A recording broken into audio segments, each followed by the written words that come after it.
Multiple titles on the line here in Detroit at the 10th edition of the Sports Ultimate Test, the PBA World Series of Bowling. We welcome you to night 4 of 5 consecutive evenings of competition featuring pros from around the globe. And right now, there is no one better on the planet than that man, the two-handed wonder from down under, Jason Belmonte.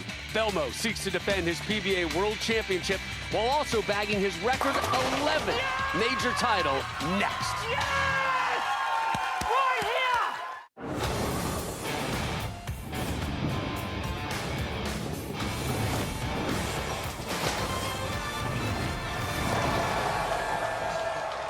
Welcome to Detroit and the 4th straight night of primetime coverage of the PBA on FS1.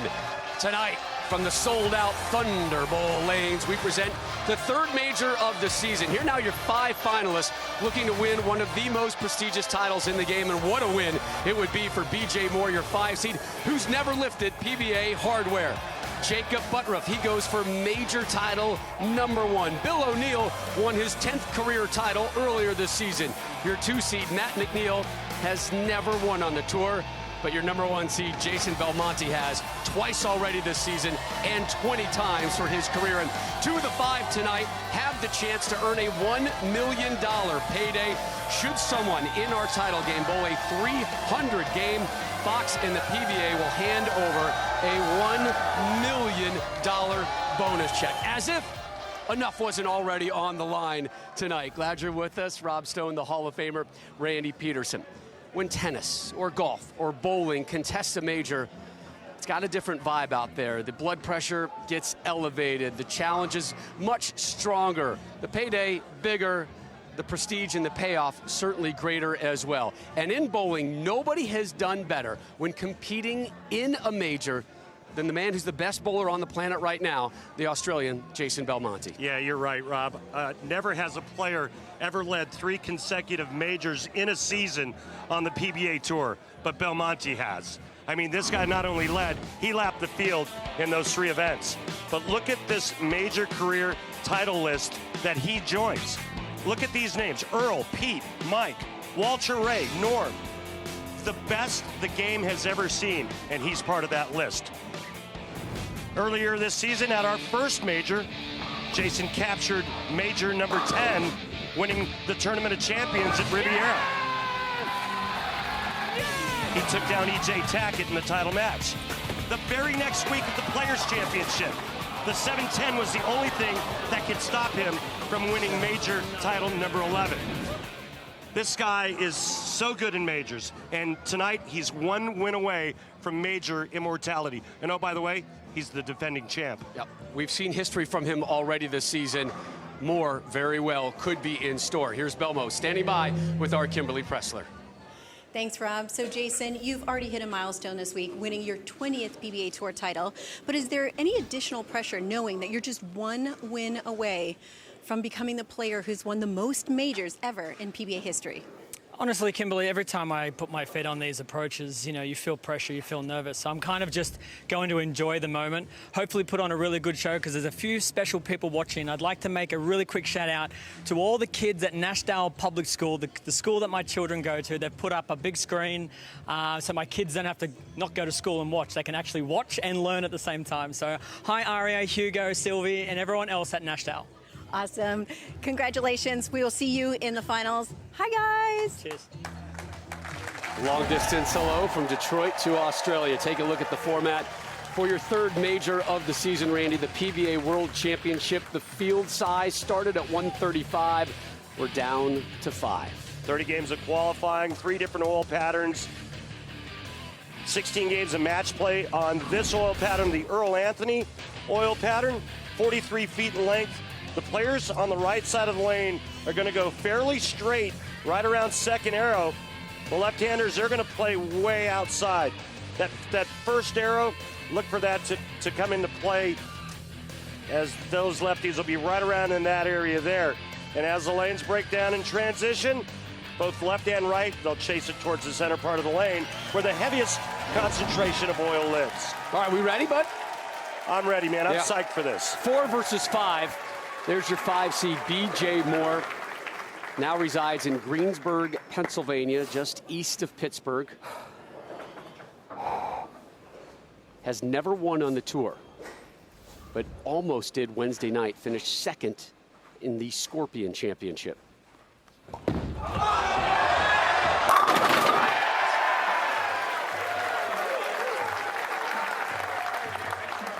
Yeah, BJ Moore had a great shot at winning his first title last night, and I think it was a poor decision on his part to finish on that left lane, the lane he just started with a strike on. Jakob Butturff. Watch this approach and release, guys. Unique, and it pays off. We open up with a pair of strikes as we look at our stepladder final. Moore versus Butturff, the winner to take on Bill O'Neill, who's having a wonderful campaign. Matt McNeil made his television debut just a couple of nights ago, and here he is as your 2 seed for a major. And of course, your 1 seed, Jason Belmonte, hunting history and looking for that 11th major title. Got a little fast and fell off of that one, Rob, and got it a little high into the pocket, leaving the 6-pin. The unusual but extremely effective style of Jakob Butturff. You know, his last 5 shows dating back to November 2017 leading up to this telecast, he's finished either first or second.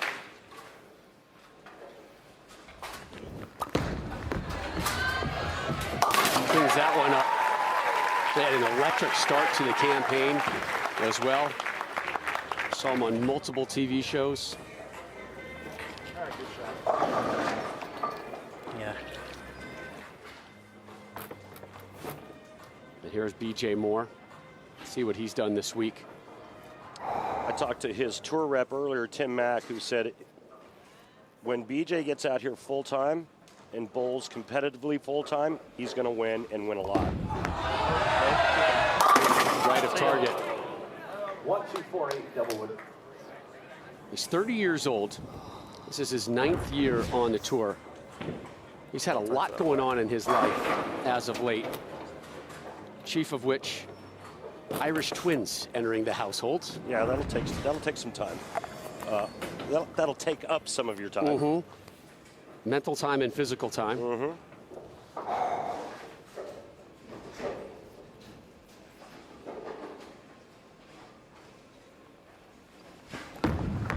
Look out.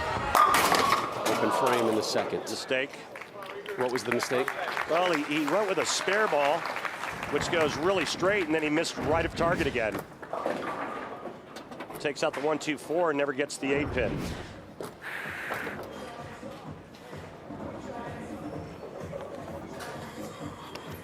See his career numbers on television, just 1 win.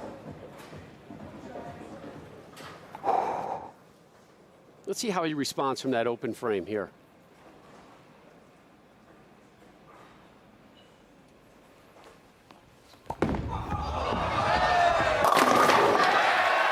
Pretty good response.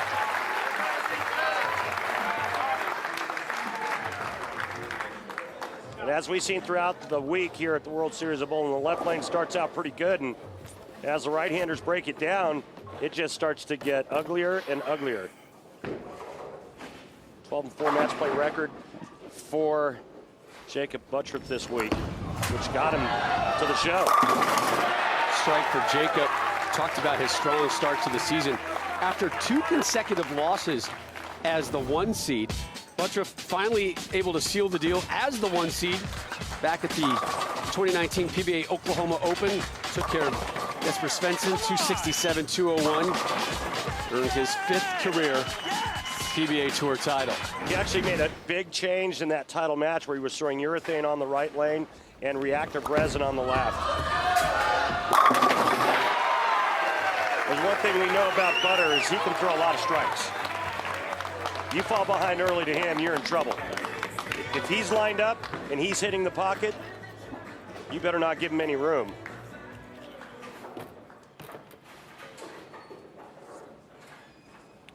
BJ Moore going with physics. The tour reps you spoke with, Randy, mentioning the tremendous upside of BJ Moore, who has essentially just kind of dabbled on the PBA Tour. It's been more and more full-time, right? And agreed. it got me thinking, he's a bit of a modern day bowling natural. He's got some Roy Hobbs in him, kind of getting a late start into things. And we've watched him throughout this week, and he's impressed. He pops at you. Good looking kid. He's got a strong game. Get those reps out here and take care of some of those mental mistakes. Tell you what, Wonder Boy's got a future out here. Yeah, well, now it's the progression, the natural progression that all players go through out here. He knows how to get to the shows. Now he has to figure out how to win on television. What do you think's tougher, getting to the shows or winning on television? It's all hard. I mean, the talent pool is so deep on today's tour that it's extremely difficult to get to the telecasts. Last night he was runner-up to Chris Prather.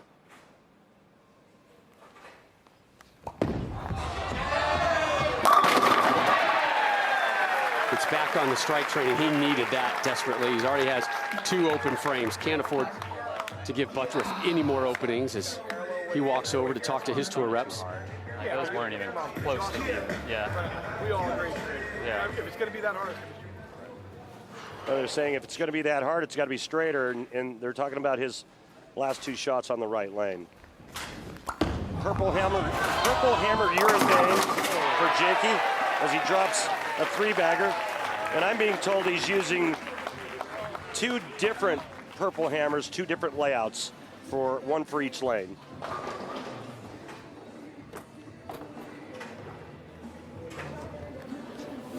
Talking about the early success to us of this season.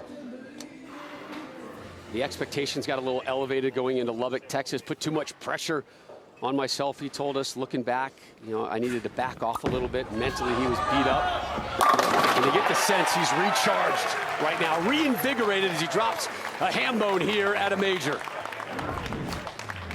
Look at that wrist. Is that ridiculous? Defies everything I know about bowling. Butturff with strikes in 5 of his first 6 frames.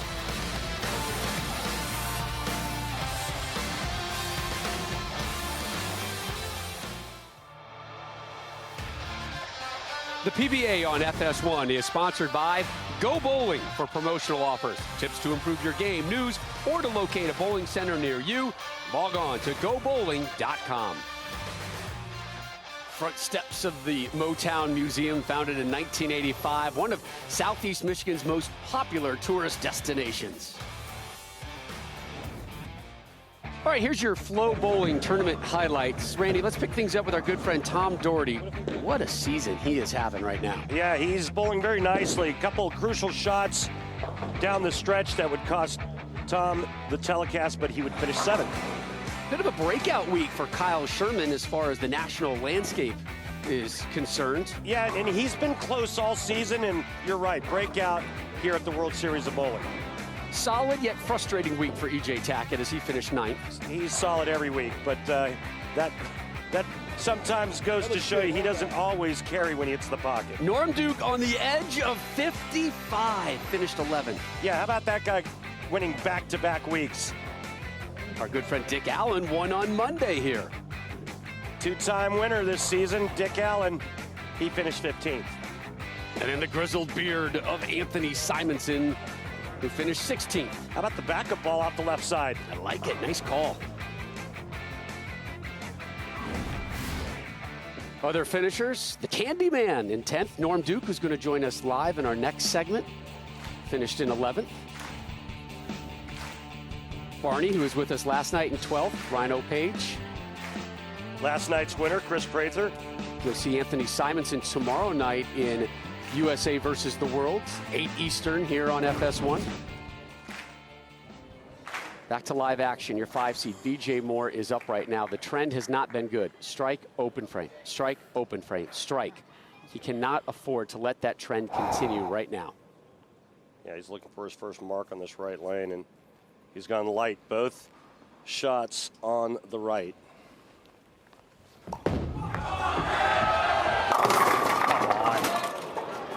Well, if he doesn't make the 210, it'll be 3 opens in a row on the right lane. and it's the left lane that's been harassing people all week. Not early, though. It was actually as the lane started to transition and break down that the left lane got real ugly. Right now, BJ Moore struggling on the good lane, or at least the right lane that's been pretty consistent throughout this year's World Series. Come on, BJ, slide it over. 66 pin hole in match 1. Take a look here with our technique at BJ Moore's beautiful style. You want to talk about effortless power?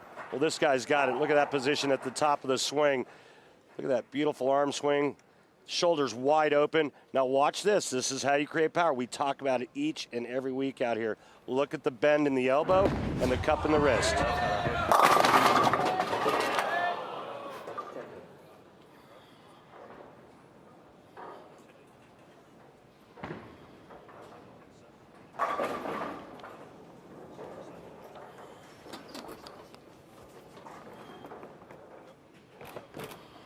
95% of the time, the 10 pin taken care of in the single pin conversion.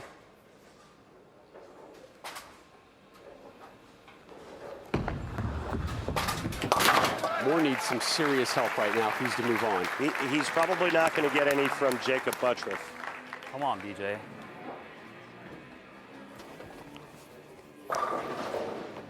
What this guy can do with his wrist is just incredible.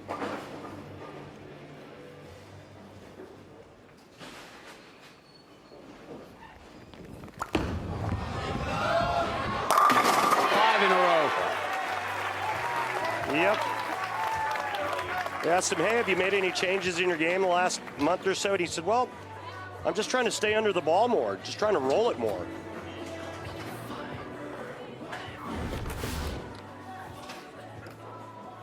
Here's our left-right comparison. Butturff, the blue ball, BJ Moore, the red one.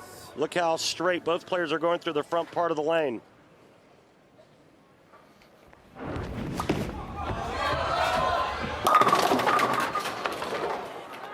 It's all right, 9 spare works. He just needs to stay upright to advance to the next match.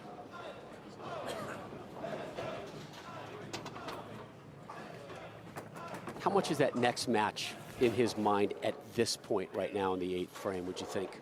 It's in his mind, but right now his focus is on making sure he doesn't lose the pocket.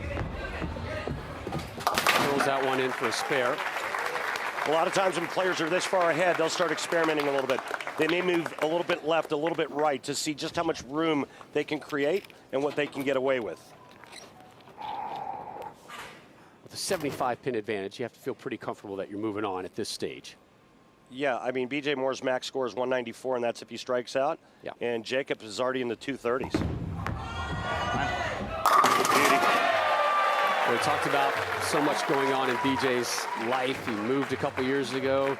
Wife just had their 2nd kid, and they took over the family restaurant. There it is, Falbo's Restaurant and Lounge in Latrobe, PA. Let me tell you something. Falbo's, I'm talking to you right now. Put aside a bucket right now for BJ. He's going to need it when he gets home. And you better have FS1 up on all of your monitors. Yeah. Otherwise, I'm coming down to Latrobe, and I'm going to bring my friends from Rolling Rock, and we're going to cause some. Stir it up, man. I'll be right there with you. I know you will. So will Mike Edwards. There you go. Look, he's having a bad night. We understand, and it's a bad time to have a bad night. But this kid has shown us a lot on the tour this week alone. Get used to that face. You're going to see a lot more of him on the tour. Listen, I'm a huge BJ Moore fan, and I think there's great things in his future down the road.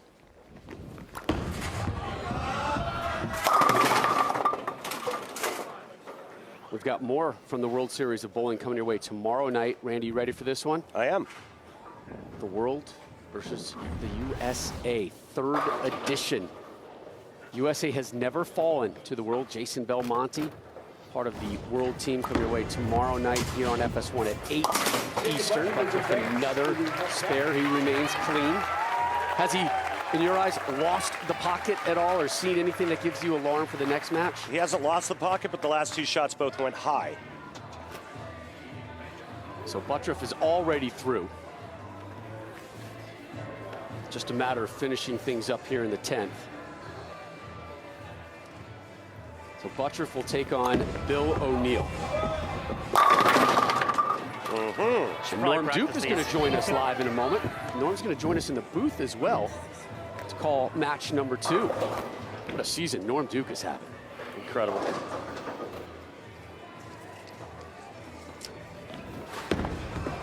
Butturff hammers that one into the pit again. Holy ball, brother. Absolutely. Keep it up.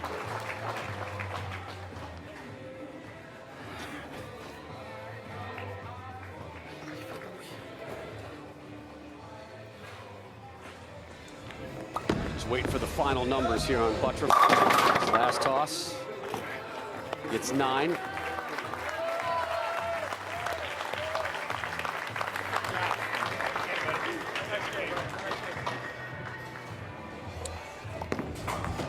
Finish big, BJ. Yeah, there you go, kid. Oh, boy. Let's get 2 more. Not only is he super talented, he's got a wonderful family. His wife's he's one of the nicest guys you'll ever talk to.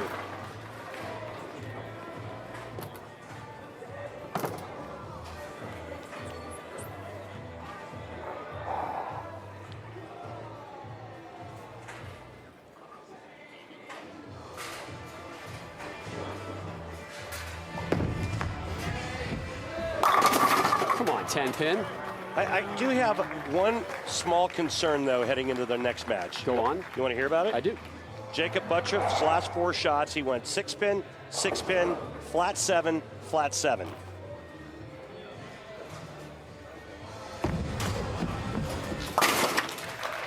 Sir, keep it up, man. Very weak. Keep it up, brother. Absolutely. 53 pin win. Up next, your 3 seed, Bill O'Neill.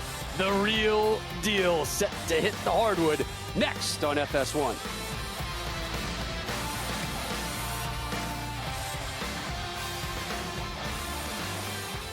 He's the first to lead 3 consecutive majors in a season.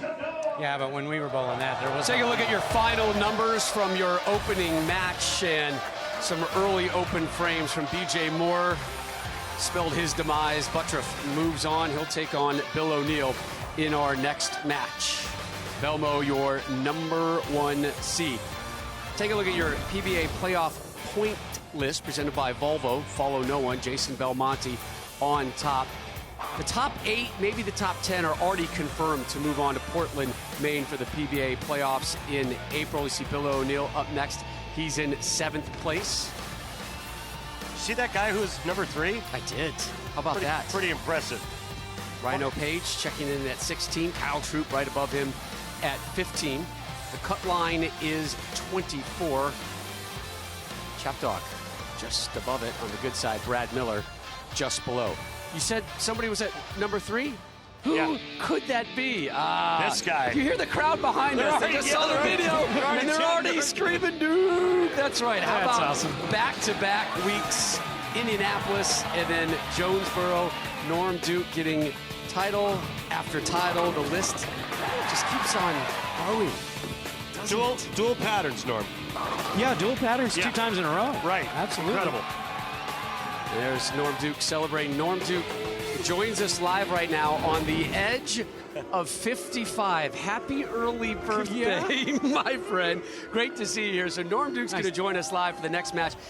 This guy has won 7 majors. So what separates a major from a normal tournament? All the things, the money, the prestige. When a guy's trying to build a career, even a girl, you know, it's all going to be based on the major titles. We always hear the number of titles that you have, Rob, but in the end, the players know that it's how many times did you knock down the majors? They're just big. Yeah. Hey, you know what, Norm? I'll actually be home for your birthday. Will you? And I think you're about like 20 minutes from me. I think we should get together. Hey, a new driver would be great, Randy. All right. Just hint. Hint. Oh, okay. Yeah, I got you.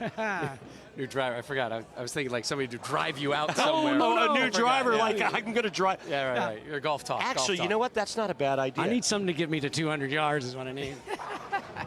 Norm Duke is going to join us live coming up next as we have match number 2 from the 3rd major of the season. Will Jakob Butturff be able to continue his run from the 4 spot?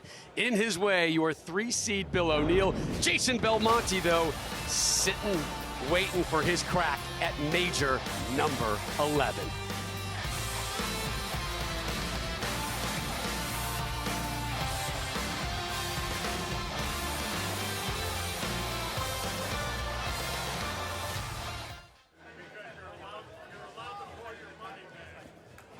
Coming your way this Sunday, the Monster Energy Series moves over to FS1 as NASCAR's finest battle around the paperclip in Martinsville.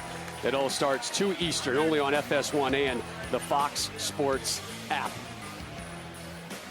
Rob Stone, Randy Peterson, Norm Duke in the booth with you. Norm Duke. Yes, with baby. you as we look at our updated Stepladder bracket. Butturff easily rolled past BJ Moore. Matt McNeil waiting for the semifinal. Jason Belmonte, your 1 seed. Remember, $1 million bonus is floating out there should somebody drop a perfect game in our championship match. Here comes Bill O'Neill. Billy O won the first tournament of the season and has really kind of kept that momentum going. Had a really strong week here at the World Series of Bowling. And he goes for his 11th tour title tonight. A great start for Bill O'Neill, the only player to make the cut in all 3 animal patterns here at the World Series of Bowling this year. What do you see with Bill O'Neill, and what do you think the biggest difference is this season, Norm? I just think he's matured into one of the greatest players right now, currently. He also rooms with Jason Belmonte, so he learns all the little tricks. Butturff on the right lane.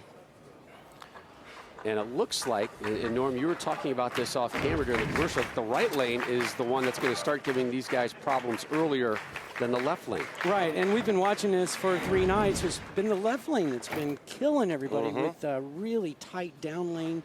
They can't get their ball rolling through the pins. It's the right lane today. And an open frame. Wow. Before we go to break, I said, hey, Rob, I have a bit of a concern. He goes, what's that? I said, Jacob's last 4 shots, 6-pin, 6-pin, week 7. After that 5-bagger. Yeah, and it seems like every time he gets the ball to the area that will hook back for him and get hit, it overhooks. Now he looks at a 6-pin. As soon as he cheats right just a little bit, the ball doesn't hook as much as he's expecting.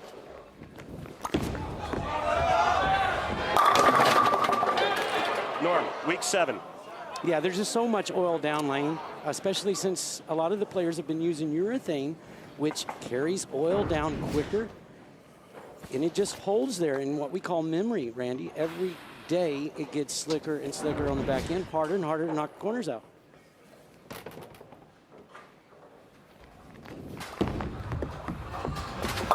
I missed the one on TV this week, guys. I didn't want to bring it up. I thought about it, but I didn't want to bring it up in a major. Shocker. I'm better than that. I mean, He goes right to the tour reps. My ball at least.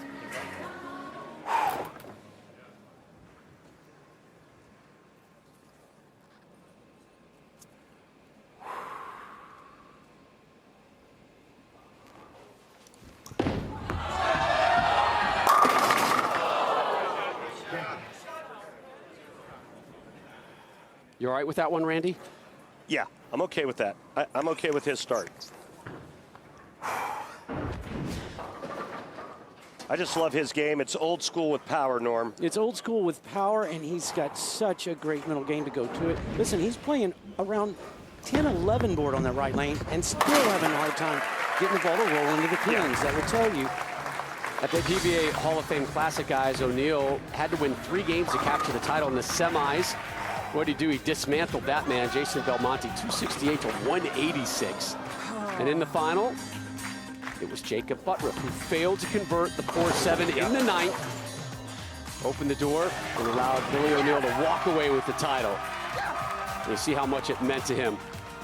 So important to start your season on a positive note as well. And Bill started the World Series of Bowling on a positive note, making cut after cut after cut, gets another strike. Here's what he's done at the World Series of Bowling. 8th at the Cheetah, 10th at the Chameleon, 3rd last night at the Scorpion. Nobody's bowled more games this week at the World Series than Bill O'Neill.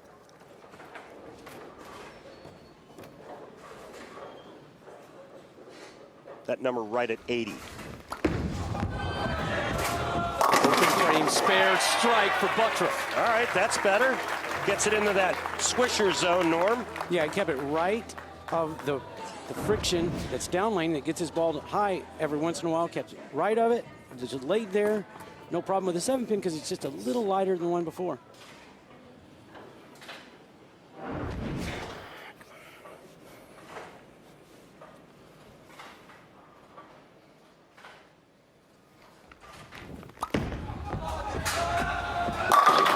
Nice. All right, so the adjustment's been made. He doubles up after an open in the first.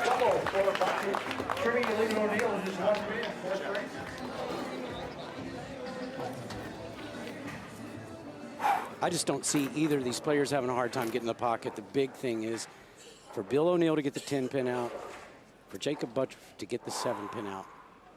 Bill O'Neill going with the chaos, trying to create chaos. 10 pin to 5, and then it gets dropped. 7, 10, nothing. When it's the hardest pin to knock over and it's the last one that goes down as a player, you're like, oh, thank you, thank you, thank you. Look at that. Oh, the 7 gave a nudge. Oh, yeah. And sent another on its way to drop the 10. Yeah, a little encouragement. Little pile-on. Gang tackle. So O'Neill remains clean. 3 strikes in his first 4 frames, up 11. We start the 5th. Oh, this is such an easy shot to overjack when you get that kind of break. You come over, you got to settle down a little bit. It's hard to do. Yep. Terrible shot. Yep, I agree. And you heard Billy say it. The best players, the greatest players are always the most honest as well. They'll be the first ones to tell you Exactly. when they don't execute. You saw it in his nonverbals right at the release. Yeah.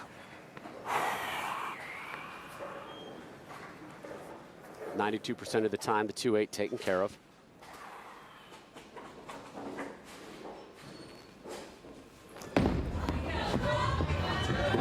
Well done. I've got a question for Norm.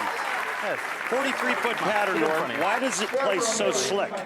Well, it plays so slick because there's only about another 14 feet before it hits the head pin. So as that oil carries down, it gets closer and closer to the head pin. You cannot get your bowling ball to react down there, so therefore you get less hook.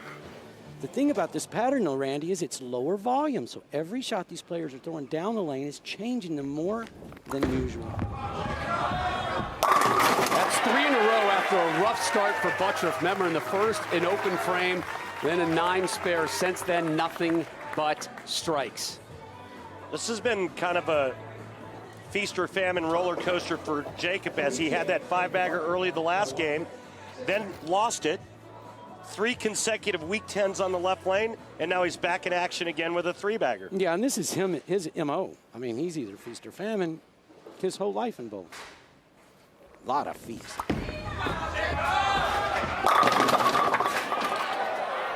Week 7. All right, just grab it a little more. Oh, you heard what he said there, folks? He said grab it a little bit more. He wants to get more on it, Rob. Yeah, most coaches will tell you don't grab it. He's saying, hey, I want to grab it a little bit more.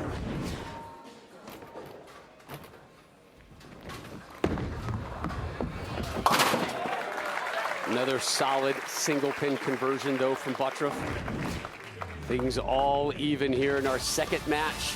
3-seed Bill O'Neill, 4-seed Jakob Butturff, Jason Belmonte, your 1-seed.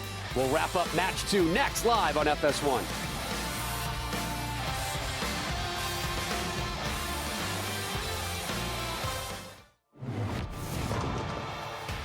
I'm Jakob Butturff. Yes! And you're watching the PBA on FS1. Let's take a look at tonight's Columbia 300 fun fact. In the 9 previous years that the PBA World Championship has been contested as part of the World Series of Bowling, it has been won by 9 different players. Hold on. The signs are out tonight in Detroit as we take a look at our game summary, courtesy of Strike Track. Yeah, you know, the biggie is the revolutions by Jakob Butturff and the power that he creates with that unique release of his. Look at his RPMs approaching almost the two-handers. Lane play is fairly similar on both sides. You can see they're both right around second arrow and right out to about the sixth board. So playing the lanes fairly similar, both left to right side. Take a look at the oil. You can see the streaks and the ball tracks that the bowling balls are making through the blue oil. Bill O'Neill right there, second arrow out to about 6-7, and then back to the pocket. Butturff kind of the same line as well. I think the big thing is both of the players are playing the lanes exactly the same as far as the difference. Both players about 4 boards inside with their feet on the left lane. They're going more direct on the right lane, trying to get their ball to hold pocket instead of recover to it.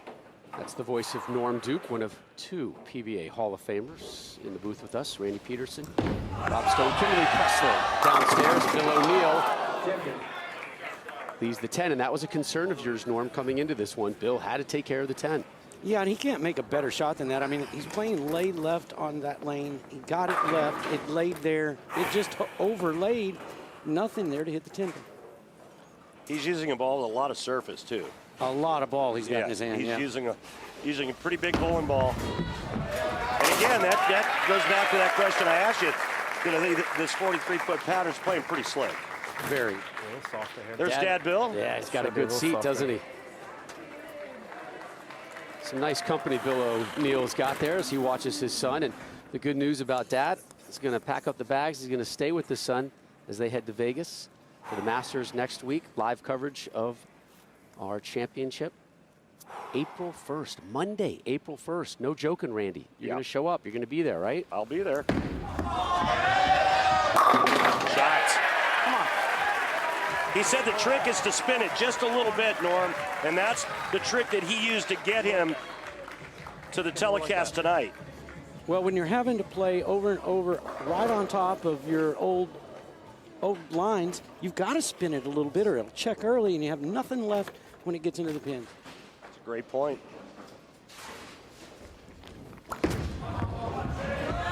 Off the spare. Butturff is going to look for another spare. Looked to me like he got that one wide. I think it just went wide. He missed it at the bottom, so it didn't hook early enough to keep it on line. It just kept sailing. It's kind of hard to tell.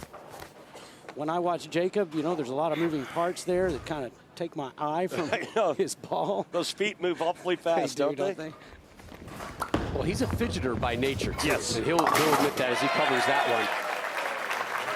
You know, when the fidget spinner was out, he was spinning that sucker. He had the other toy a couple weeks ago, and he admits, you know, this is his game. He likes to move around. He likes to pace. He has the odd entries. He comes up to the foul line. But whatever he's doing has been working. He's down just 1 pin as we start the 8th.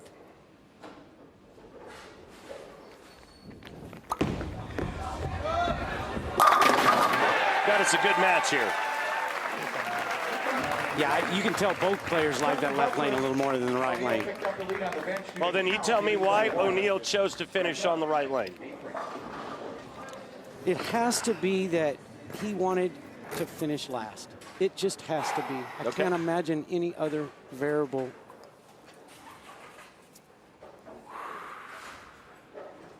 Trying to string together his second pair. He loves it.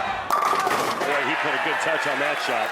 That was beautiful. He could have left the ring in 10 even with such a great shot. I tell you what, he's lacing them. He's acing it. Yeah. Beautiful shot here. A little bit of the bend in the wrist and elbow. Doesn't hurt when you have some pythons for biceps either. Strong kid. Takes the lead. And this sets up this match, this 9th frame, Norm. 9th and 10th is everything. They're both on the strike. Three in a row. You think he liked that one when it left his hand? What a magnificent shot that was. Yep. You don't see the emotional outbursts often from Billy O, but when you do, it's warranted. He almost looks bored at times through match play until that one critical shot. The last shot we saw Jakob throw was absolutely aced. A double at a perfect time. Boy, that was pretty good, too. Imagine. Now, max score for Jakob Butturff, 236. Max score Bill O'Neill, 247. It's going to come down to who does what here in the 10th frame. This has been his flat 7 lane.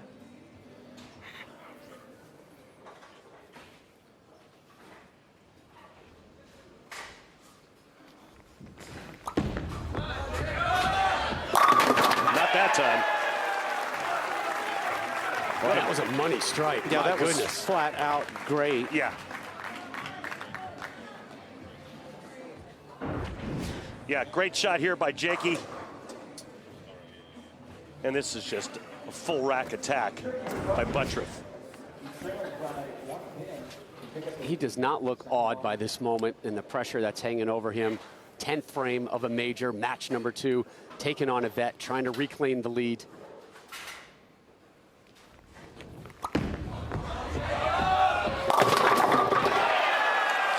That forces O'Neill to match those 2 strikes if Butturff strikes on the Bill shot. Yeah, he got a handful of this one, got a little bit too long down lane, but got the break he needed. And that's what he needed to do, is show up, make Bill O'Neill earn this thing. Yeah, we also have a really good possibility of a tie.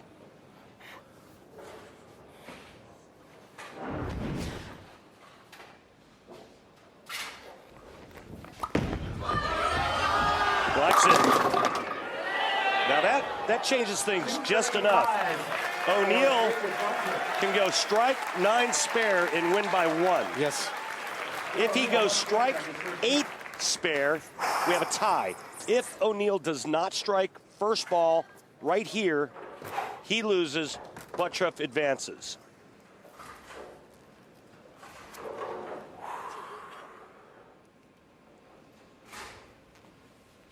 Must have it. And he's denied. Wow. Like a half a board to the right, Norm. Yeah, and I couldn't tell a bit of difference between that one and the last one he's thrown in that lane. I'll tell you what, both players had the same, obstacle in front of them. The 7-pin on the left lane for one, a 10-pin on the right lane for the other. Boy, it looked like it was just a half an inch right at target. And it got into that flat 10 zone. Well, off his hand, I guarantee you he'd do it again. Just like that, he'd do it again. Oh. Painful. Yep. Painful if you're from the O'Neill camp. Elation if you're from the Butturff group. Billy O finishes with a strike right there. Done with a 226. Norm Duke, happy early birthday. Thank you. Thank you for joining us. Enjoy your birthday celebration. We look forward to seeing you in Las Vegas, I'm going to do that. I'm going to do that. Thanks for having me in the booth, guys. Y'all enjoy this title match. I'll see you back home in Orlando. We're not quite at our title match, but we're closing in on it. Your 2-seed, Matt McNeil versus Jakob Butturff in your semi to the 3rd major next.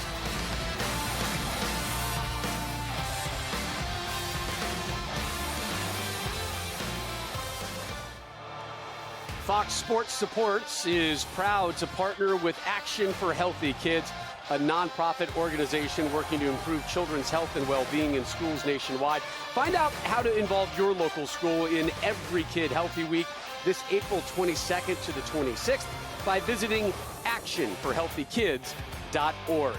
Let's go downstairs. Kimberly Pressler standing by with our 4th place finisher, Bill O'Neill. Thanks, Rob. So, Bill, you had a clean match, but that was a heartbreaking loss at the end there. It looked good, but how did it feel to you? I bowled a really good game, and it's actually pretty frustrating to not come out with the win there. I mean, Jakob bowled a good game, too.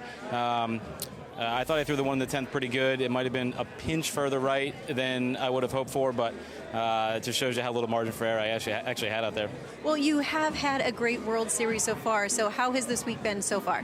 I mean, the week's been great. I bowled great all week. Made a couple of shows. And 2 days in a row, I ended up picking the wrong lane to finish on. Got faked out in practice again. I had it really good on the right lane, and then I just couldn't get the ball to go through the pins right. So you looking ahead at the Masters for next week? I'm going to go home and hang out with my wife and kids for a couple days, and then we'll think about bowling in a few days. That is a great plan. Thank you so much for taking the time. All right, thanks. Thank you, Kimberly. Here's tonight's Ebonite flashback. A magical moment for Tom Smallwood, 09. The first PBA World Series of Bowling and the World Championship at North Rock Lanes in Wichita. Smallwood strung together 4 consecutive strikes, frames 3 through 6, numerous strikes down the stretch, including his first 2 in the 10th to win his first title, and he did it in major fashion by defeating Wes Malott 244-228. And one of the best feel-good stories ever. Wasn't it? Yep. Well, looking for a potential feel-good story tonight as well. We could have a first-time winner on the tour. We also could have history. Jason Belmonte, your #1 seed, waiting to find out who he's going to meet in the title match as he goes for his 11th major. Nobody will have ever won more majors in bowling history. From what we've seen so far, what stuck out to you? Well, the right side of the lane looks good. The right lane on the right side for the righties looks like it might be a little bit slicker. Not that big a deal. The question mark is going to be this next match, and Jakob is using urethane, and what urethane does is because the surface is so rough, it dries the front part of the lane up, and then it drags oil down towards the head pin. So far, he's been able to manage the transition and the moves. What is this going to do, and how is it going to affect Matt McNeil's ball reaction? Yep. That's key in this next match. Then, whoever wins has got to take on the greatest player on the planet. Right. And I don't think Jason Belmonte is going to have a problem hitting the pocket. Matt McNeil, you see him taking his seat right now, has never won on the tour. He is your 2 seed, and he's got Jakob Butturff, who's now won 2 matches, and he's won those 2 matches with similar score lines, a 236 and a 235. Butturff will start us off on the left lane, which has held up so far. Come on, Great start for Butturff. Yep. Matt McNeil got choice of starting lane. He chose to let Jakob start the match, which means that Matt McNeil will finish this match on the left lane.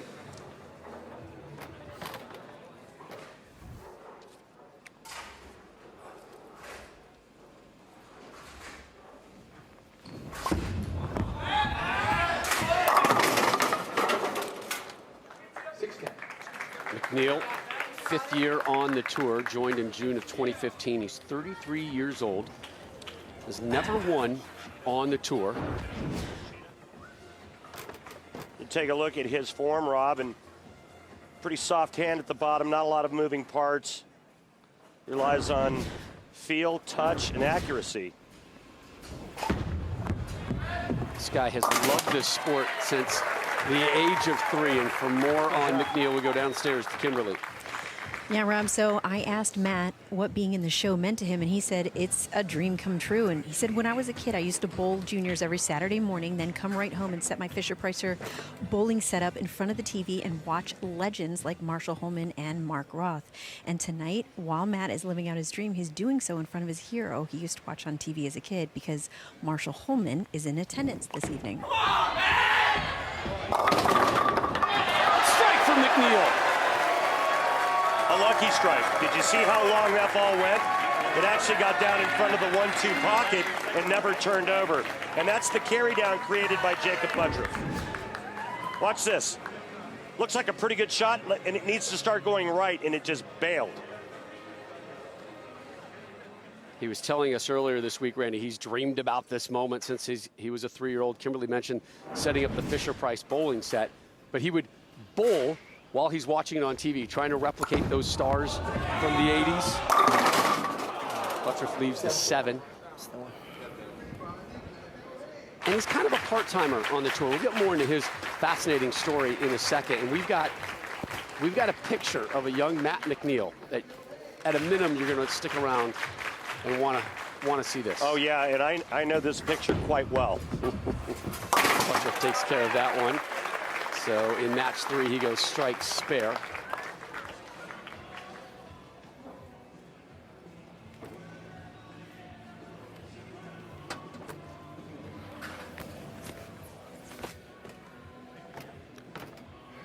shots here. Butturff's childhood bowling hero, another lefty, Parker Bone III. Yeah, sure was. Really nice looking shot. So McNeil pops back up. Boy, this McNeil kid, he's had quite a life already. Yeah.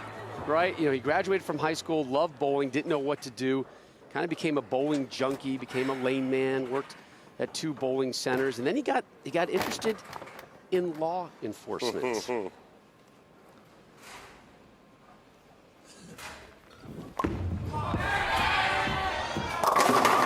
for McNeil.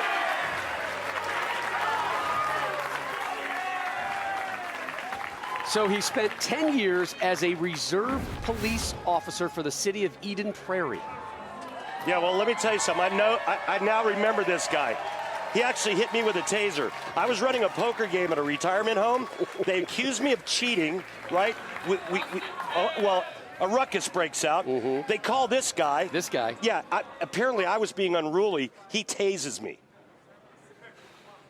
And then the frosted tips, by the way, right? We can all relate to the frosted tips. It's so I remember in our life.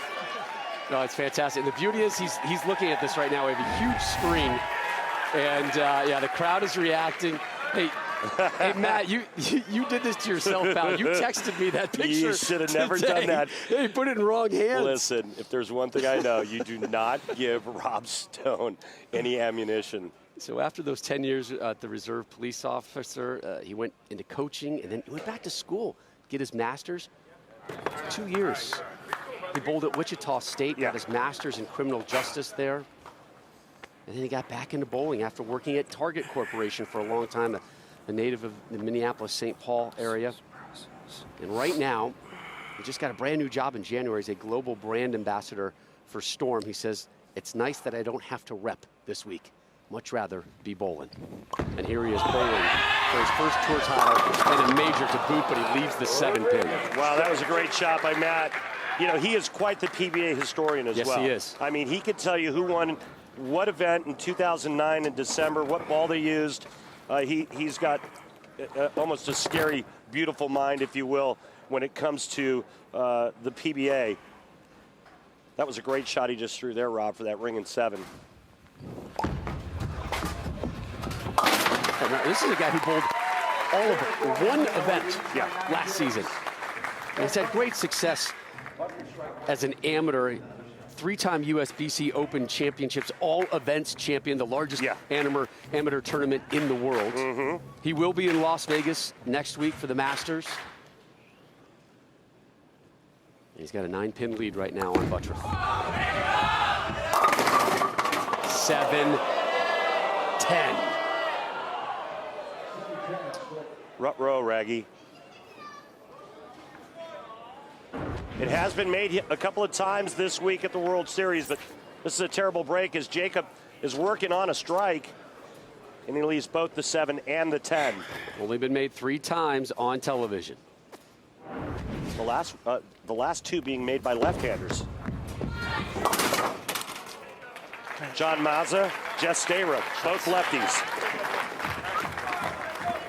Just saying. You know who knew that? Matt McNeil knew that too. Yeah, he knew that. And McNeil's lead now grows to 21. Jason Belmonte, your 1 seed.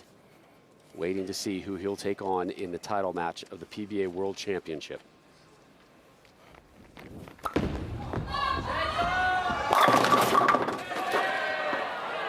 Come on. Just trust it, Jacob. Just coming in a little soft into the pocket, the last 2 have.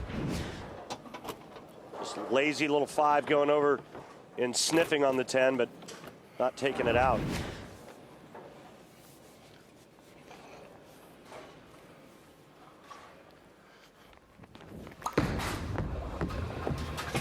Curls that one in. And he'll take a seat. Matt McNeil pops up.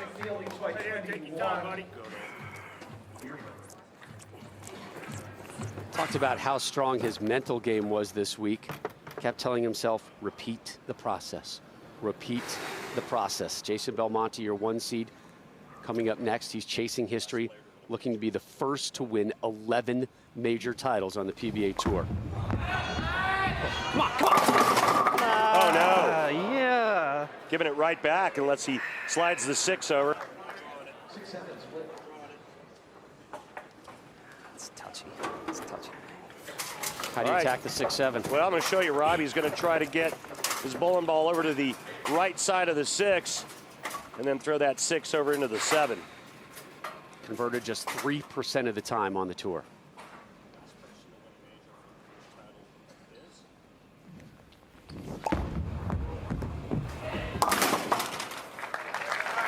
Bad timing. What's once a 21-pin lead is now 8.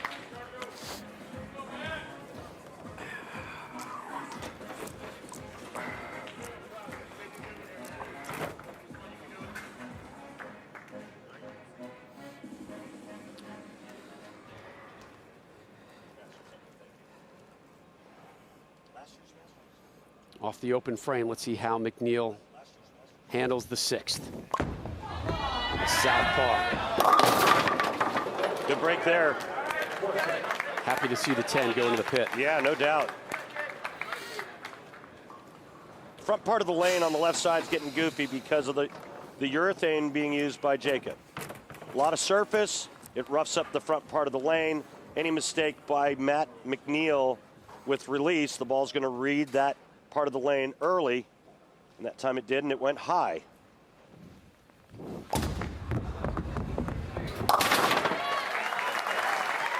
So spare after that open frame. Let's not forget, on Monday, Matt McNeil finished 4th in Cheetah. Matt McNeil trying to get to the title match versus Jason Belmonte. The conclusion of our semifinal next on FS1.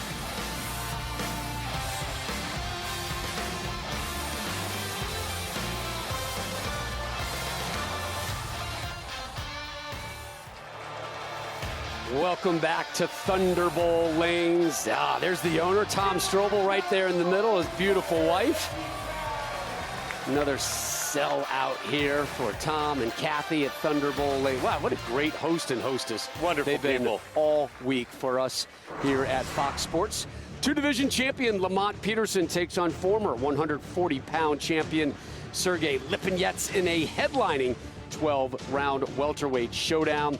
That comes your way Sunday, 6 Eastern, 3 p.m. Pacific. It's also on the Fox Sports app. Randy, let's take a look at the 3D tracker. Lamont told me that I needed to change the spelling in my last name, just saying. McNeil, the red ball, Butturff, the blue ball, and you can see just how different these two players are playing. The left side of the lane, Jakob Butturff throwing it much faster. He has to. He has a higher rev rate. He's covering more terrain as well. A good 7 boards to the right of McNeil at the laydown area. And keep in mind, he is using urethane while McNeil is using reactive resin. Butturff up here to close out the 6th. He's down 8, working on a spare. He's only had 2 strikes so far. Both came on this, or came on the left lane in the 1st and the 3rd frames.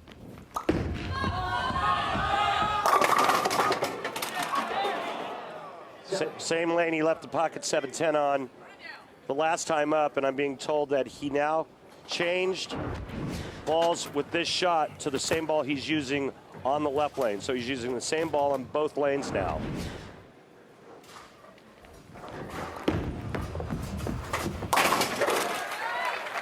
Single pin conversions haven't been an issue for him tonight. That's good to see.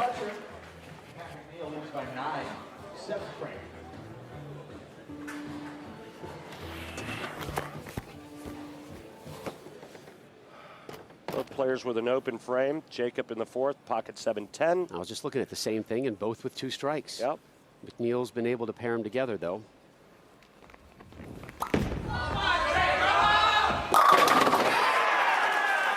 Likes that lane. Well, he's kept a really nice tempo and feel to his game all night long. This is his 3rd match. Oh, Matty, commit here. Well, he's been here before. He knows how to win. Even if you've been here before, Randy, you know, I think at some point the lights, the nerves, the major, the television, everything does try to ramp you up a little bit, and it makes it more challenging to calm yourself down.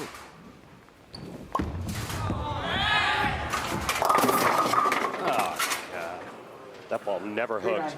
Rob, you're right, but it's all about perception, right? So early on, it's real easy to get wrapped up in the bright lights and all the fans and TV, and that's where the nerves come in early. But as you get your feet underneath you, your legs underneath you, and you start to be able to control the adrenaline and the nerves, that's when you put it on autopilot and you just do what you've trained yourself to do. And it does feel like Butturff is a bit on autopilot right now. Another open frame for McNeil. Remember this one.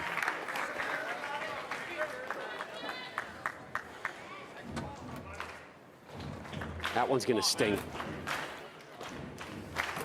Butturff with the lead. He can max at 227. McNeil, who's about to start the 8th, can max out at 212. He's having trouble fighting the carry down created by the urethane ball of Jakob Butturff. Open frames in 2 of his last 3 frames, but they both came on the right lane. He's on the left here.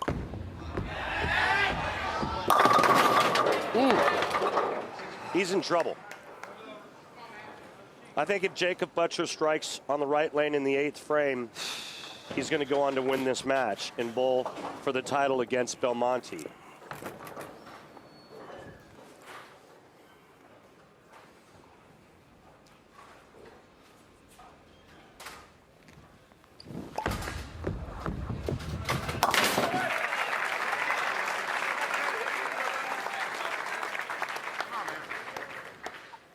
Butturff up by 5, can increase his lead to 15 with a strike here in the 8th. I think I just got to go up and at it. Has not struck. Yeah, that's what I tried doing on that last shot, actually. Has not struck on the right lane this entire game. Oh my God! Yeah, stare it down. The 5-6, in fact, the 6 pin is off spot. The machine wouldn't even pick it up. Oh, it got moved over, Randy. Yeah, it's off spot. You can see that it's completely, the 5 pin's completely off spot. The 6 pin's completely off spot. Look at Marshall's reaction. Unreal. So they have to go down there and hand place it yes. where it was.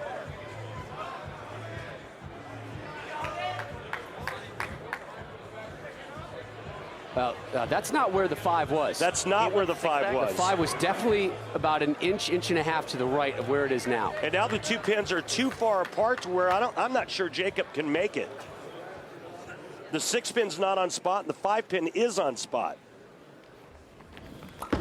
By rule, they move it back. And he missed it. Oh, boy. That's why we might need VAR in bowling.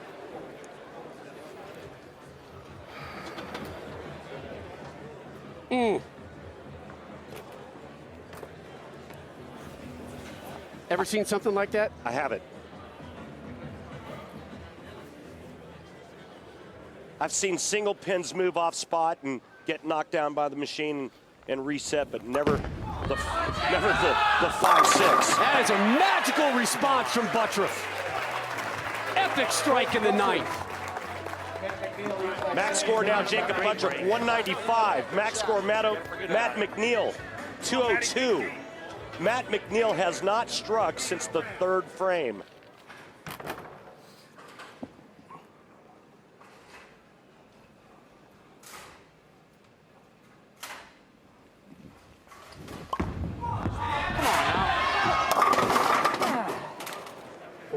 Go up the it. 4-7. He tries to go straight, goes high. As soon as he opens the pattern up just a little bit, it never curves. Maybe opening it up with a stronger bowling ball. Who knows? He's pot committed now, and it's so late in the game. But he's got to do something.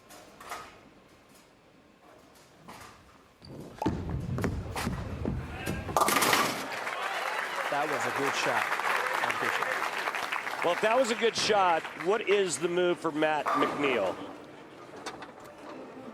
He could move left and go straighter and amp the speed up and try to jam it into the 1-2. He could move right, open up his angle a little bit and throw it slower. He's got to do something.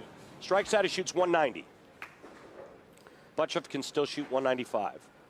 If you're McNeil, you're saying, I got to at least make Butturff show up. Yeah, absolutely. Because we have seen chaos all week long. And obviously, just back there in the 8th frame, can't get the 7. Good shot. Good shot. Well, he needs a spare here and good count to force Jakob Butturff to strike first ball in the 10th. Spare strike, he shoots 179. Jakob Butturff going at 175. I'm just going to go out on a limb and say 170s are not going to beat Belmonte in the title match. Jason Belmonte, your 1 seed, chasing his historic 11th major title as your 1 seed. He's up next.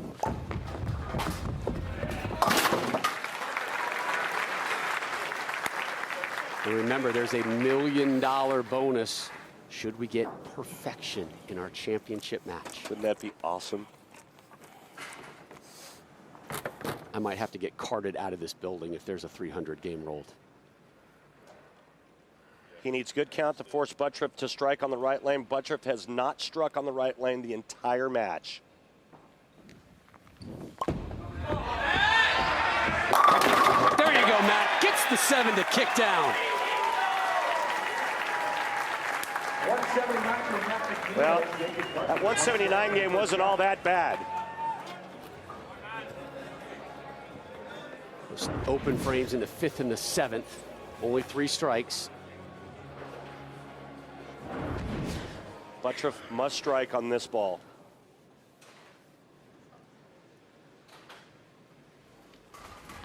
And he does. He moves on. Boy, assuming he takes care of business here. He needs 8.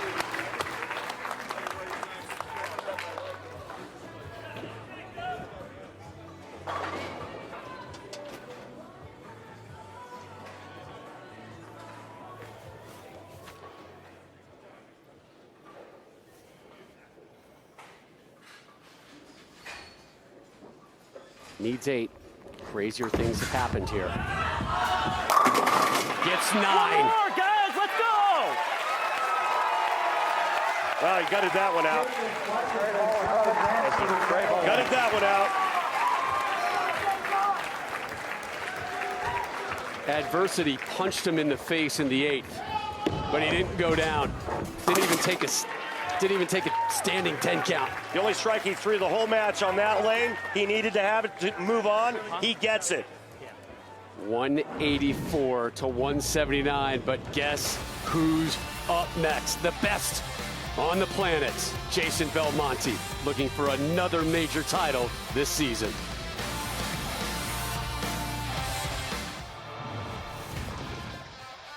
I'm Jason Belmonte. Number 10! 10! And you're watching the PBA on FS1. Head on over to PBA.com right now. Check out the latest PBA Bowling Challenge mobile game for your iPhone, iPad, Android. More than 23 million people have already downloaded the popular game. It's constantly updated, new ball options, venues, competitions, challenges, even features in-game rewards. All you need to do is click on the PBA Bowling Challenge mobile game link over at PBA.com, and you can get started right now. Rob Stone, Randy Peterson back here with you. Been pretty fun so far, hasn't it? It's kind of over-delivered, much like this entire PBA season has. Time now for Go Bowling with Randy, and we asked Randy his favorite moment from the PBA World Championships. Are you ready for it? I am. I have, other than me winning. Sure. My Which favorite, I'm stunned wasn't your moment, by the way. Yeah, my favorite had to be 2004 when Tom Baker won. And why?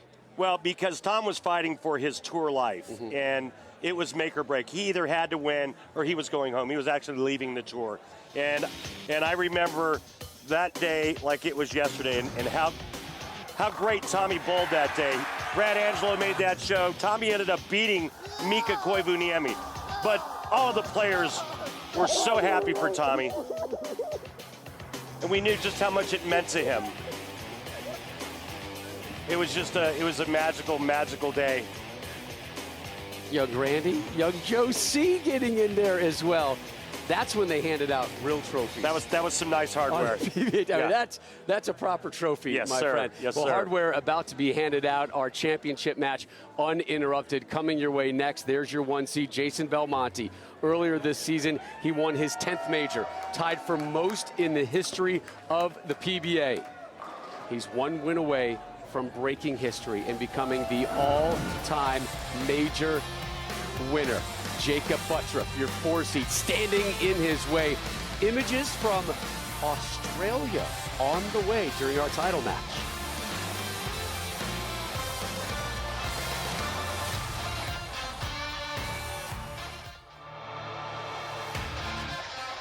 The PBA on FS1 is sponsored by Go Bowling for promotional offers, tips to improve your game, news, or to locate a bowling center near you. Log on to gobowling.com. Here in Detroit, everybody knows, try to find your way to the Fox Theater downtown. So much history in that building and history here as well. As we welcome you inside Thunderbowl Lanes in Allen Park, Michigan, just outside of downtown Detroit. Title match time, your 1 seed, Jason Belmonte, hunting history. He created it earlier this season, but if you go back to 2017, he won this title in Reno. Took care of Jesper Svensson. It was his 9th major of his career. Earlier this season, Randy, he won his 10th. He's looking for that one, which would give him 11, a new record on the PBA Tour. Tail of the tape, Belmo, your 1 seed. Butturff, your 4 seed. Jakob has never won a major, does have 5 titles, including 1 this season. Jason's already won twice this campaign, including a major. Butturff fan in attendance. Like that t-shirt, by the way. Available over on PBA.com. Handshake between the two.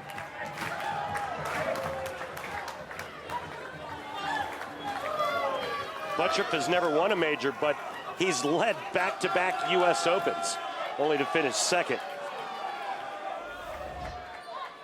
Both times, once in Wichita, Kansas, and the other in Liverpool, New York.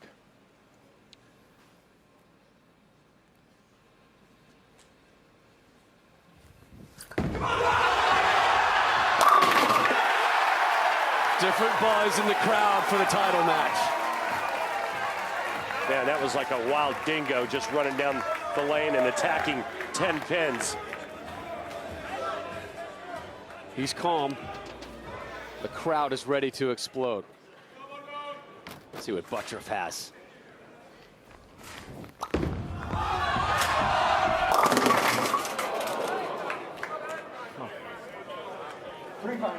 Interesting start. Now, Jason Belmonte chose to finish on the right lane. Last game, Butturff only struck once on the right lane. Jakob gets to finish this match on the left lane.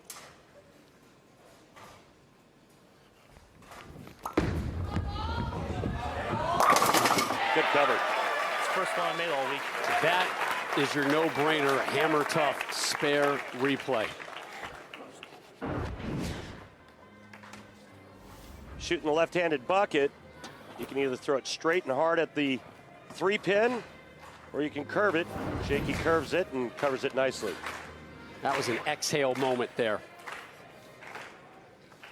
Start off with an open frame against the best on the planet. You've dug yourself an early hole.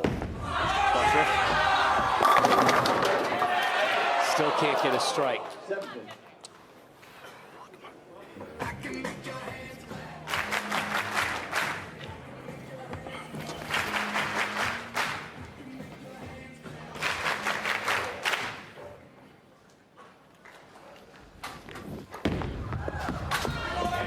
All right, good cover.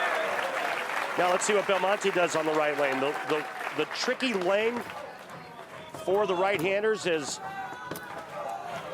Bill O'Neill had just a little bit of trouble getting the 10 out, which eventually cost him his match against Jakob.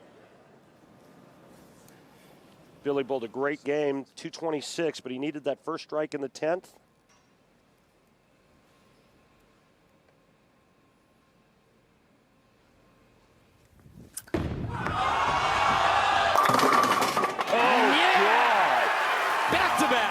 Jumping jacks here in your title match. This place goes deathly silent and then erupts. You must fear my power, Tenpin.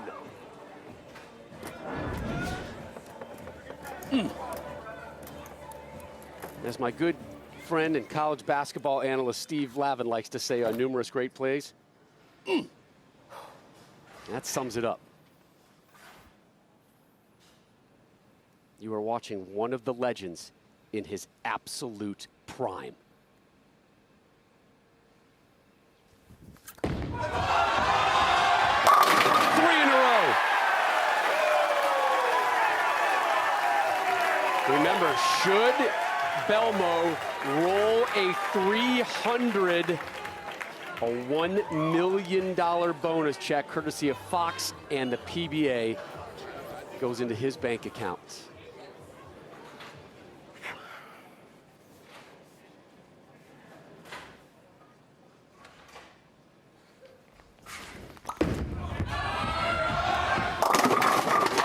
Ooh, nice break there. Remember, he left that 5-6 split where he had to respot the 5, and this time he trips the 5-6 out for his first strike of the title match.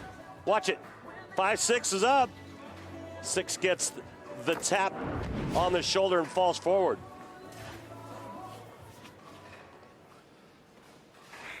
See his numbers in TV title matches.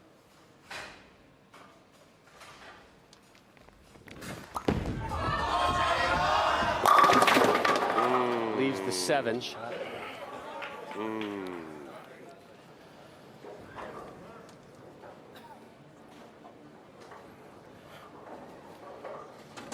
That soft 7 on the left lane for Jakob Butturff, failing to double up. Second time it's left standing there on the left lane.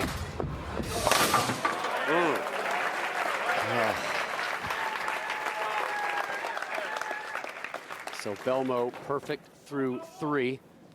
Back in Australia at Nashdale Public School. Arya, Hugo, and the whole class watching. You guys are awesome. Jason obviously seeing that image on the large screen right above him. What kind of cheering you think they're doing in Australia right now, huh? They're going crazy. As they should.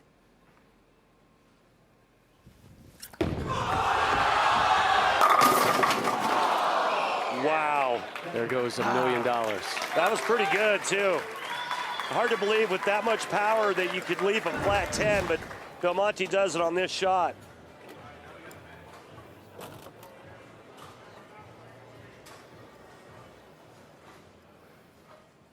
I'm kind of impressed that he was able to pry it off that well after seeing the image of his children at the school watching. 20-pin lead after 4, Rob. And he goes through his normal routine.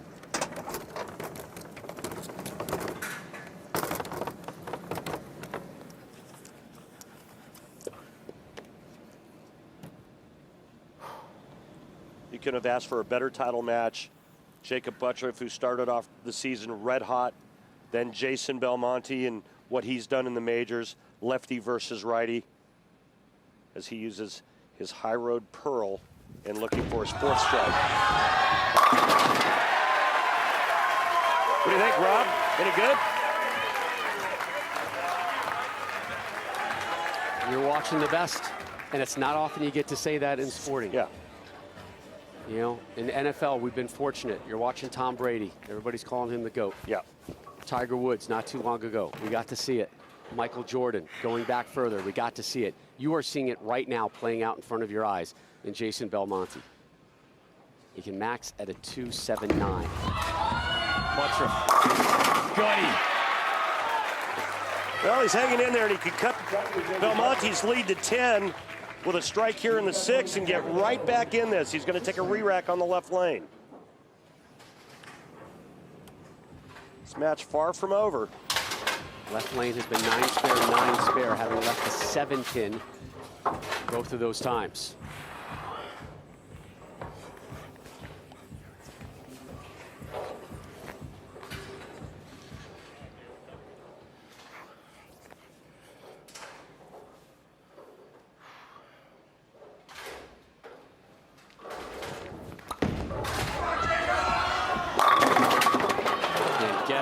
pin is standing again. To the left. He's going to look back at the last couple of shots on this lane, and if it is indeed his undoing, he's going to say, maybe I should have trusted it a little bit more to the left so it would hook up a little bit harder and get that soft 7 out. Oh, no. It comes back. Seen it all year, and right now, a single pin whiff couldn't have happened at a worse time for Jakob Butturff. He's got to collect himself because Jace is on the verge of starting to run away with this one. And this is where Jason Belmonte is looking to go bang, bang, 6th and 7th. As he runs towards history.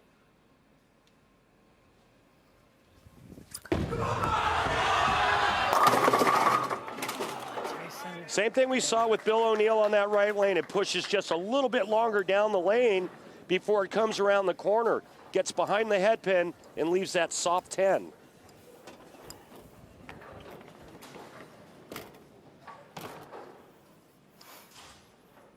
Now, you don't want to duplicate what Butturff did. Concentrate, focus, make the 10 pin, move on.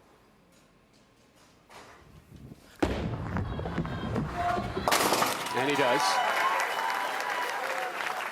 This is where you cannot start looking ahead. You have to stay in the moment and trust your technique, trust your focus, trust your routine. Routine is what will always save you and save you from the nerves. And he's going through his pre-shot routine. And this place just shuts down. Boom goes the dynamite. That was glorious.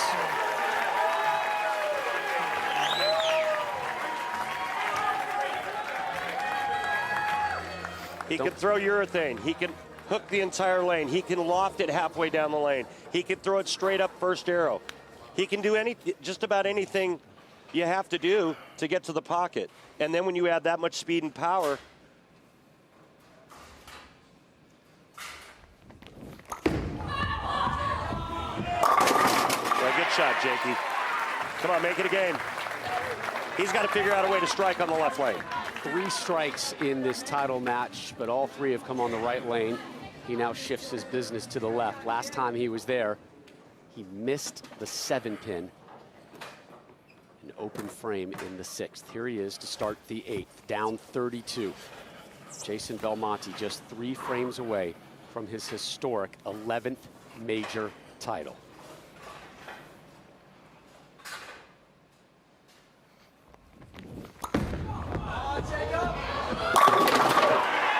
All right. 22 pin lead. I'm not sure he was buying that one at release. He went down almost to all 4s. Keep digging. But finally gets that elusive strike on the left lane. Jason Belmonte, again, 10 major titles.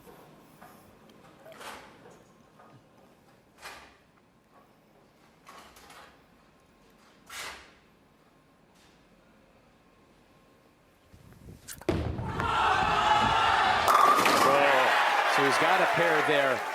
He's tied right now for the most in PBA history. So, Randy, you've been around the sport for decades. You see this list and you see Belmo about to jump Weber and Anthony. What does that say to you? I mean, I got to quote Norm Duke, and Norm said that Jason Belmonte is the greatest bowler that's ever lived.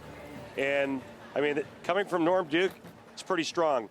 There's huge arguments there, 2 different eras, you know, with Earl and Walter Ray and now Belmonte and what he's doing. But I got to tell you, this is Belmo's 11th season. He's about to win his 11th major.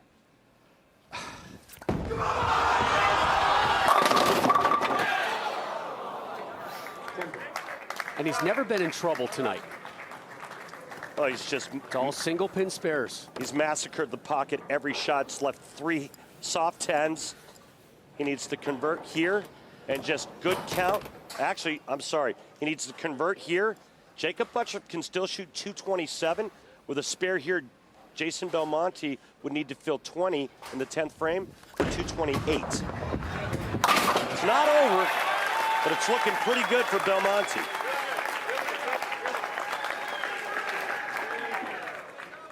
Remember at the Players' Championship, he needed a couple hits in the 10th.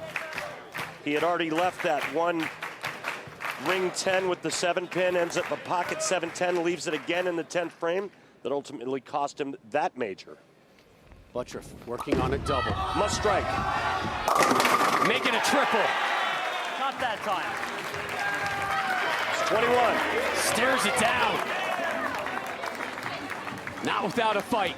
Not without a fight.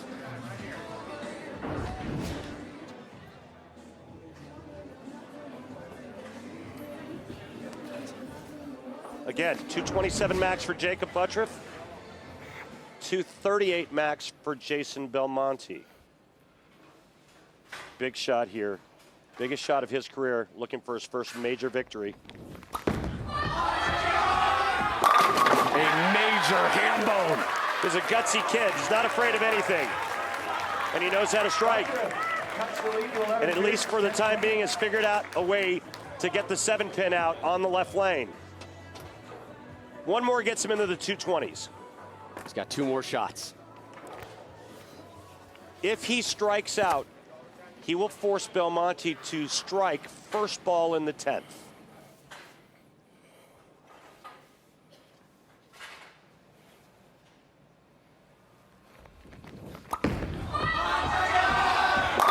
We have a ball game. Make him earn it. You heard him say it, make him earn it. Count very important now, Rob. If he strikes, it's a 1-pin match. If he doesn't strike, that gives Belmonte a little wiggle room.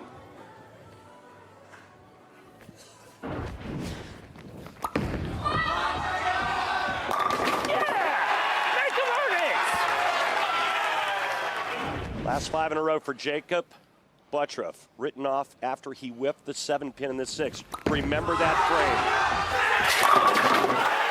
6 in a row to close. He's got a 227. He sits down, the legend steps up. Belmonte strikes spare to win by 1.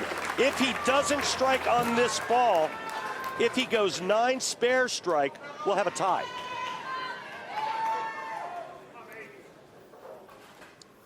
It's been here before.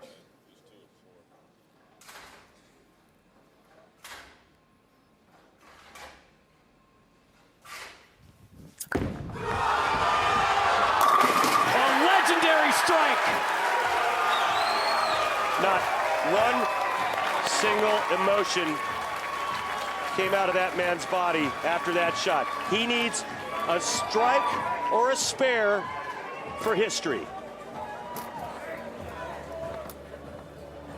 Arya, Hugo, back home in New South Wales. Stand up. Get ready to cheer on Dad.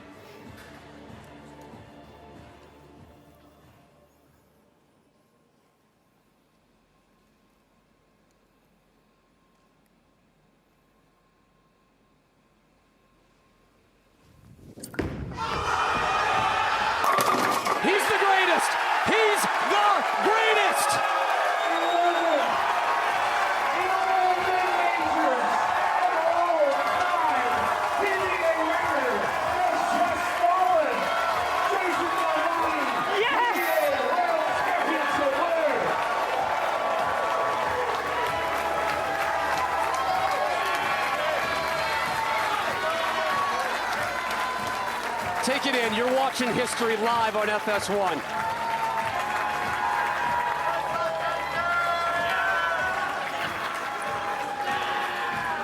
Kimberly, Arya, Hugo, Sylvie. Daddy did it. Daddy did good.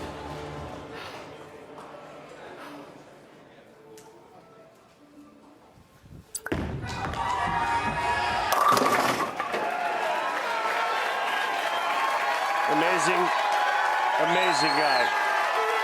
Just an incredibly talented human being. Unbelievable. 11th career major in his 11th season. Great game, Jakob. Great game. On the PBA Tour. Great week. Super proud. Thank you. The first to win 3 titles I don't know what to say, guys. this year. 2 of them majors. Nashville, I'm coming home with a World Championship trophy. I'm going to show you all in class, I promise. I love you, Ari, Hugo, Sylvie, Kimberly, Mum, Dad, Beck, James, Amila, and Samson. Thank you, Bill and Barbara Chrisman. Storm. Your winning shot. Second one in the 10th, just absolutely shreds the rack. Ozzy! Oi, oi, oi! Oi, oi, oi! You guys should be down here. It is absolutely electrifying. And right now I'm joined by Tom Clark, the commissioner and CEO of the PBA, for the trophy presentation. First of all, I just got to say that bowling is the greatest sport that has ever been invented. And these guys just proved it again. It's incredibly exciting. And this young man right here is proving week after week that he may be the greatest bowler that we've ever seen. And it's incredible. This was the greatest World Series that we've ever had. The Earl Anthony Trophy for the 2nd consecutive year. Jason Belmonte, congratulations. Thank you very much. Thank you. Oh, Jason, I don't even know where to start with this. This crowd absolutely loves you. But you know what? You have made personal history in the past. You've hit milestones. You've shared with other people and other players. But today, you make history. You set the bar. 11 majors. What does that mean to you?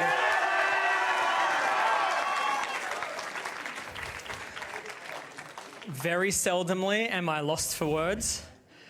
Tonight is one of those moments where if I could express in English what is feeling right now inside, it wouldn't make any sense to anyone.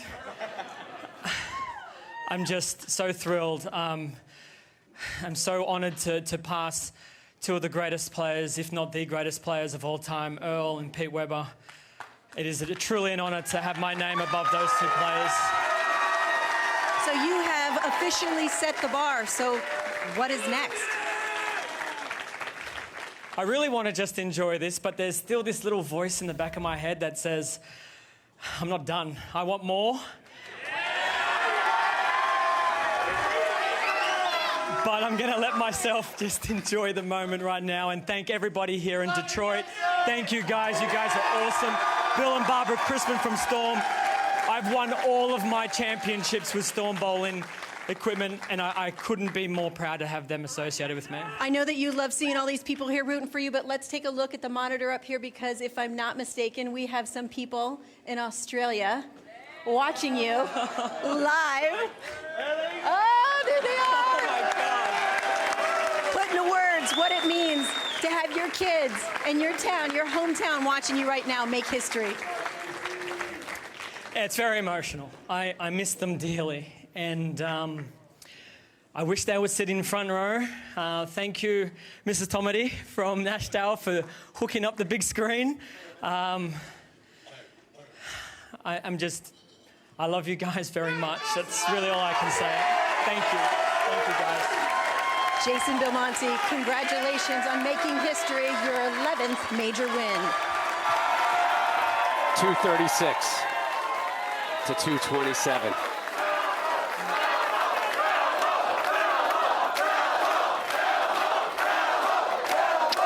That's what history looks and sounds like. The best ever. Jason Belmonte. Detroit Rock City did you proud. Thanks. And he's got another major in his sights in just days. Thank you, Detroit! Oh, the new Motor City Madman. Jason Belmonte in the crowd, celebrating his historic 11th major title on the PBA Tour. And he heads to Vegas, and Randy, odds are he's going to be your favorite to win his 12th major. Yeah, it's a good bet. Let's go. The Masters, Monday, April 1st, coming your way live on FS1. But tomorrow, more from the World Series of Bowling, and Jason Belmonte will be in action there as well. USA versus the world. Coverage begins 8 Eastern on FS1, also streaming on the Fox Sports app. The GOAT got number 11. It's been in the sights for years, and finally, he passes legends and stands all alone atop the major list. To this season, 11 for his career. The GOAT has delivered again. Jason Belmonte wins his 11th major title of his career, 21st title of his career, 3rd of the campaign. History tonight in the D as Belmo gets number 11.